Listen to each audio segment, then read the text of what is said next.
ओम आनंद ma'am, Om Shanti ma'am, ओम ज्ञान ma'am, आप सभी दर्शकों का हमारे चैनल पर स्वागत है।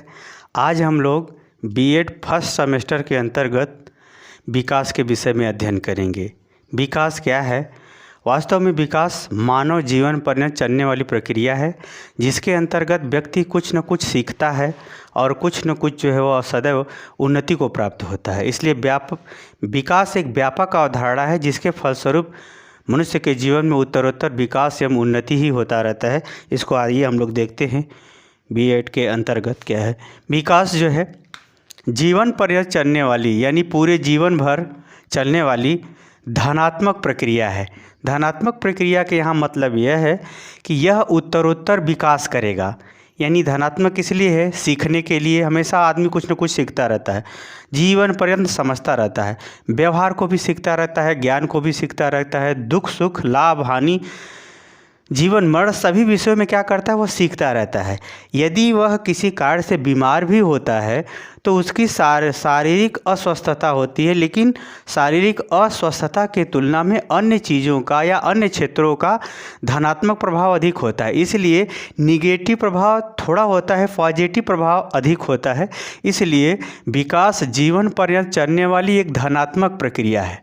क्या है? धनात्मक प्रक्रिया है जो मानव जीवन के सभी पहलुओं से संबंधित होती है।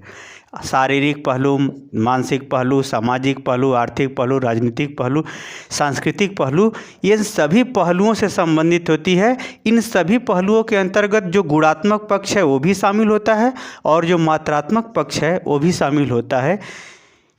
तो हम क्या कहते हैं? विकास कहते हैं। यानी विकास जीवन पर्यंत चलने वाली धनात्मक प्रक्रिया है, जिसके अंतर्गत मनुष्य के सभी पहलुओं को शामिल किया जाता है। उसे हम क्या कहते हैं? विकास कहते हैं। यदि संक्षेप में ये कहें तो विकास जो है सभी धनात्मक ग्रोथ का परिणाम है। यानी सभी ग्रोथ, धनात्मक ग्रोथ को अगर आप जोड़ दोगे तो एक प्रकार से विकास का प्रारूप यानी विकास की अवस्था या विकास के बारे में जानकारी हो जाती है। एक प्रकार से यह विकास जीवन पर्यंत चलने वाली मानव जीवन में धनात्मक प्रक्रिया है और इस धनात्मक प्रक्रिया में सभी पहलू गुणात्मक एवं मात्रात्मक सभी दृष्टिकोण से शामिल किए जाते हैं। उसे हम क्या कहते हैं? विकास कहते हैं। अब चलते हैं विकास की विशेषताएं क्या होती हैं। इसकी पहली विशेषता है कि यह धनात्मक यानी सदैव जो है धनात्मक होता है, एक दिवसीय होता है, उत्तरोत्तर विकास ही होता जाता है, हमेशा जुड़ता ही जाता है, हमेशा उसमें वृद्धि होती जाती है। यह विकास की पहली विशेषता है। जो मैंने आपसे बताया कि अगर कोई आदमी बीमार होता है तो उसकी वृद्धि यानी वजन कम हो गया तो उसकी वृद्धि घट गई, लेकिन उस बीमारी में वो बहुत कुछ सीखता है, सुख दुख, अपना पराया, लाभ हानि, यानी बहुत सारी चीज़ों को वह सीखता है। यानी वृद्धि के तुलना में उसका वृद्धि घटने की तुलना में, वजन घटने की तुलना में अन्य क्षेत्रों में उसका काफ़ी विकास होता है।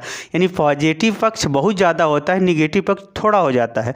इसीलिए विकास जो है हमेशा धनात्मक स्वरूप में होता है या एक दिवसीय होता है, यानी एक दिशा की तरफ उत्तरोत्तर बढ़ता ही चला जाता है। पहली विशेषता है। दूसरी विशेषता है सभी पहलू शामिल किए जाते हैं। यानी विकास एक व्यापक प्रक्रिया है जिसमें मनुष्य के सभी शारीरिक, मानसिक, आध्यात्मिक, राजनीतिक जो भी सभी पहलू हैं, सांस्कृतिक जितने भी सभी पहलू हैं सभी शामिल किए जाते हैं। उन सभी का परिणाम है, उन सभी का क्या है? परिणाम ही विकास है, सभी पहलू शामिल हैं।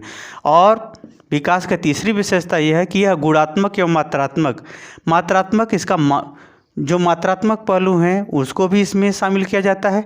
जो गुणात्मक पहलू हैं जिसको हम महसूस कर सकते हैं, अनुभव कर सकते हैं, अनुमान लगा सकते हैं, उसको भी क्या किया जाता है? शामिल किया जाता है।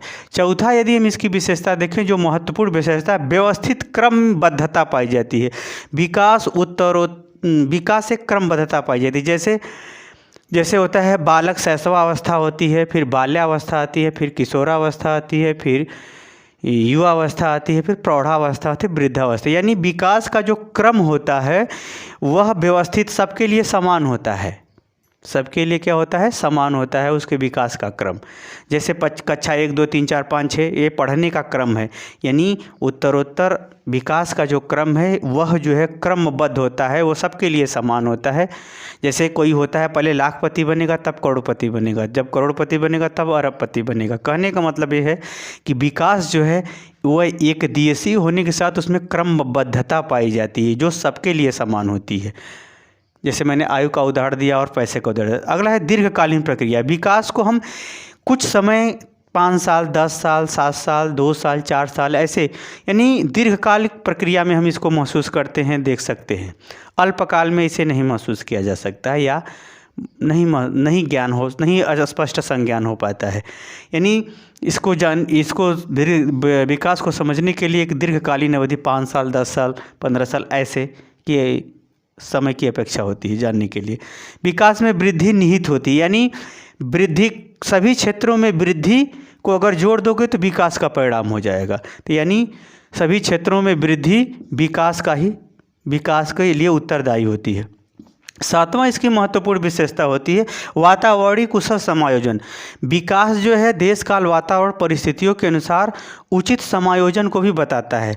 जो देश काल वातावरण परिस्थितियों के अनुसार उचित समायोजन या उचित संतुलन स्थापित नहीं कर पाता उसका विकास भी नहीं हो पाता। अतः पर्यावरण के साथ पारिस्थितिकीय स्थिति के अनुसार भी समायोजन की कुशलता विकास में निहित होती है। यह भी इसकी महत्वपूर्ण विशेषता है। 8वां विशेषता है वृद्धि की कुशलता विकास का स्वरूप है। यानी जो आदमी का जितना ही तेज वृद्धि होगा उस वृद्धि के परिणाम स्वरूप उसका विकास भी क्या होगा, अधिक होगा। यदि आपका वृद्धि नहीं हो रहा है अच्छे से तो विकास भी अच्छा से नहीं हो पाएगा। यानी हम ये कहें जितना आपकी वृद्धि होगी, यानी विभिन्न पहलुओं का व्यक्तिगत रूप से जितना विकास वृद्धि होगा उतना ही क्या होगा, विकास के लिए उत्तरदायी घटक होंगे। वृद्धि का अर्थ आपको बताया जा चुका है। जो परिमाणात्मक पहलुओं का जो विकास होता है वो वृद्धि का विकास होता है। यानी परिमाणात्मक पहलुओं का जितना अधिक विकास होगा उतना ही विकास के लिए गुणात्मक और परिणात्मक दोनों पहलुओं का विकास होगा। यह भी इसकी महत्वपूर्ण विशेषता है। अगर 9वां विशेषता की अगर हम बात करें तो विकास का जो केंद्र बिंदु होता है, जो विकास का मुख्य आधार होता है या मुख्य दृष्टिकोण होता है वह बौद्धिक क्षमता। यानी मनुष्य जितना ही अधिक बौद्धिक क्षमता में कुशल होगा उतना ही उसके विकास को बढ़ावा मिलता है, यानी उसके विकास उतना ही तेज़ी से होता है। क्योंकि मानसिक कुशलता सभी कुशलताओं को जन्म देती है, सभी क्षमताओं को जन्म देती है जिसके आधार पर व्यक्ति अपने जीवन में विकास बहुत तेज़ी से करता है।